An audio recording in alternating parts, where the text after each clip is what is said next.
একটা হলুদ লবণ দিয়ে সিদ্ধ করে নিয়েছি, আলু সিদ্ধ করে নিয়েছি, আর এটাই আছে শুকনো লঙ্কা আর আদা বাটা, এখানে টক দই রেখেছি। নিরামিষ ঘুগনি করবো। কড়াইয়ে তেল দিলাম, ফোড়নে তেজপাতা দিলাম,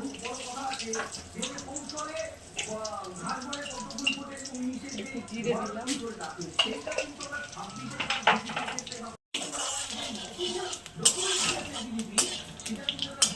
শুকনো লঙ্কা বাটা,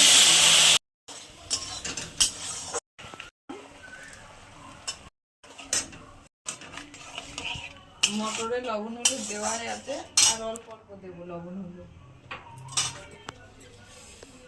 অল্প লবণ দিলাম,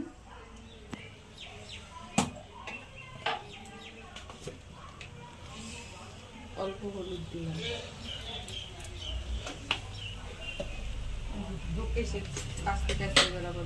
এই চিনি দিয়ে চা সিদ্ধ করে রাখা গুঁড়ো করে এটা দিয়ে দিলাম, মশলা শুকনো লঙ্কা,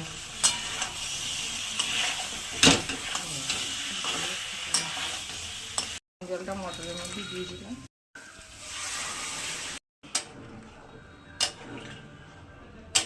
সব সিদ্ধ করা আছে, বেশি সিদ্ধ করতে হবে না। দিলাম